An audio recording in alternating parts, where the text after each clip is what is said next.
Alright, so, okay, explanation. I know I said I was going to be doing the, Tubi horror. I am. But this morning I got a comment from one of my viewers by the name of Mora Biu. I don't know if I pronounced that. I don't really care. They commented a movie title, and they've done it before with other movie titles. And so I'm thinking it's a request. So I took it as such, and so I'm going to review the movie Red Eye from 2005, directed by Wes Craven, starring Cillian Murphy and Rachel McAdams. Uh, and I had to buy this on my Xbox for $14 with tax. That was the tax, it was for $14.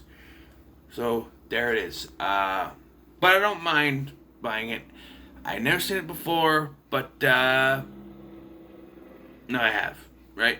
So it's about a woman by the name of Lisa, who is on a trip from Texas back to Miami after her grandmother has passed away.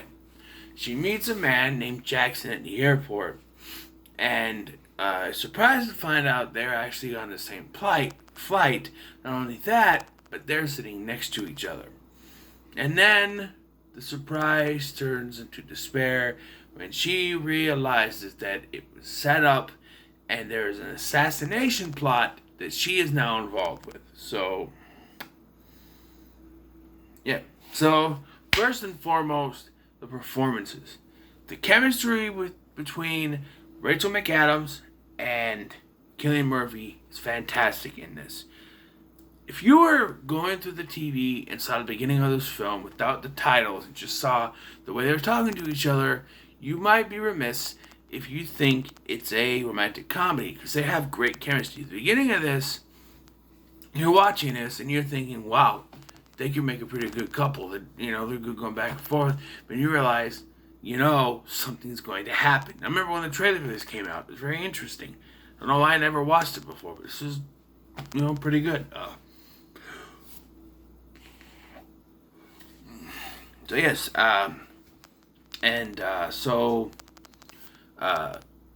character of Lisa, her dad is played by Brian Cox, and I love Brian Cox. X2,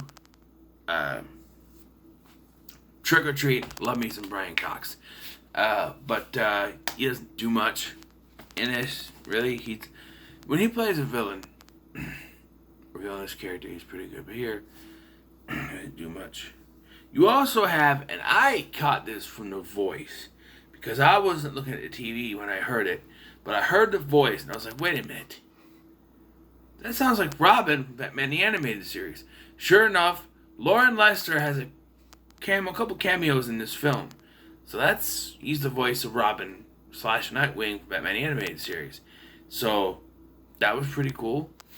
And you also have another DC connection here, Kyle Gallner, who would be Impulse / Bart Allen in Smallville, is cameo in this film.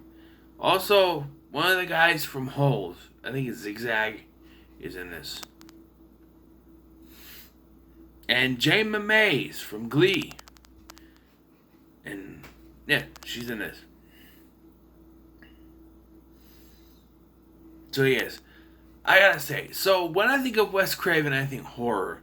This is an action thriller. Don't get me wrong. Some of this can be, said to be, it's horror. There's some horror-like aspects, especially like the last act where he's chasing her around her dad's house. It's very Scream-esque. Scream-esque. But for me, it is the last act that gets kind of meh for me. And you think, oh wait, what do you mean? The whole time they're on the plane just sitting there. But there's a lot of suspense because she is stuck on this plane next to a guy who's planning to assassinate, like a Secretary of Defense or something like that. And they've got everything set up. She just has to switch him from one room to another. And she tries other things. There's this old lady that she gave a book to earlier in the airport. She tries writing stuff down, and uh, Jackson is his name. And I saw the name Jackson Ripner, and I'm like, are they playing off Jack the Ripper? And he does make a comment earlier, like I've been going by Jack since I was 10. My last name's Ripner, Jack the Ripper. So yeah, they did play off that. But she gives this old lady a book, and then when he is distracted by the flight attendant, she writes something in it. He knocks Lisa unconscious, and then she wakes up, and there's this great moment where it plays with you. Wes Craven plays with you. Is the old lady dead? Did he kill her? Whatever. And then she just fell asleep and she woke up, and then she's trying to find the book. So he didn't kill her. So that's out the window. So then she goes to the bathroom, and she tries to write with soap that the guy has a bomb, which he doesn't, but it's so they can stop the plane. Once again, he intercepts. And I found this part, okay, so I understand when you're doing a thriller like this, you have to find ways to make sure you keep the plot going. Make sure, like, if they get caught, this plot is stopped right then and there. Like, if he gets caught, you know. But I always find that, convenience, plot convenience, as I call it. It's just, you have to keep this going. So you write little things in. Sure. But, yeah.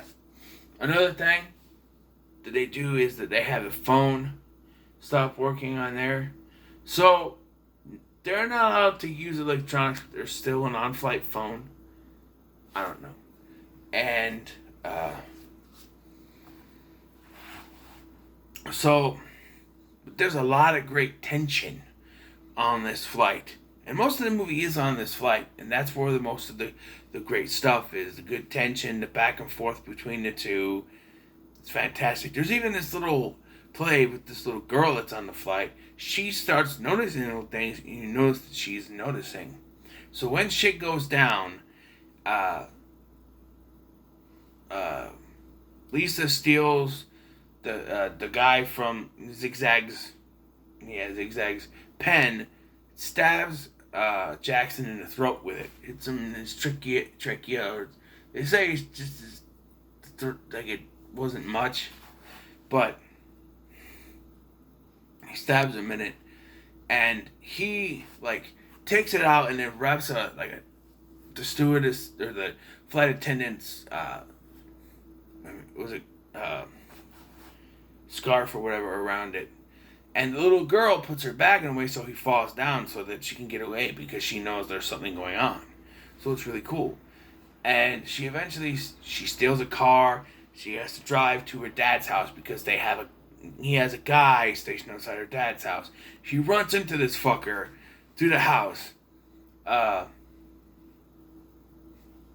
her dad is fine, but he called the cops. And yet, I find another convenience. How the hell did Jackson get there so fast? He was still roaming around. She saw him, ran off, and he barely moved an inch. How the hell did he get back there around this? He would have had to have gotten in a car at the same time she did, and made it there he made it there after she did, but so close. It didn't make sense to me. Also, like I said, he was stabbed in the trachea, which means he can barely talk. So it's like this. The best part of Cillian Murphy in this movie is the dialogue.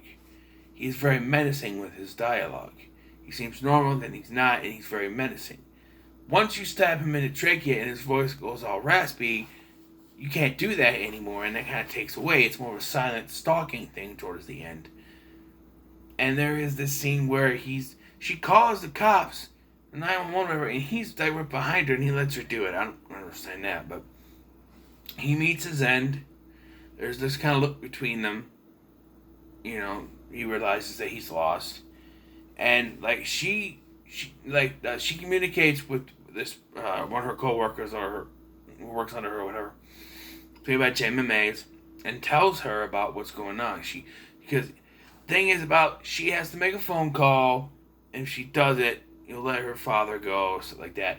She makes the phone call, she does it, but then she calls again, and that's another thing is, so this is 2005. She's got a shitty ass Nokia phone that keeps dropping calls, and then the battery dies. And fine.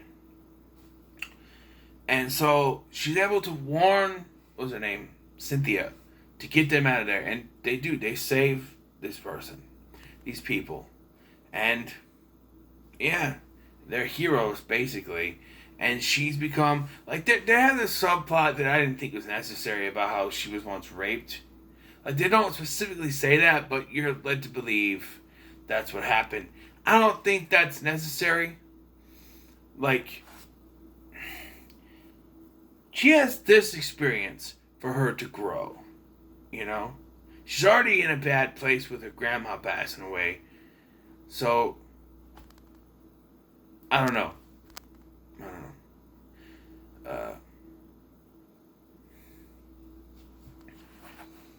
No, it just didn't make sense to me. Like, why would you have a rape story in there when, I don't know, when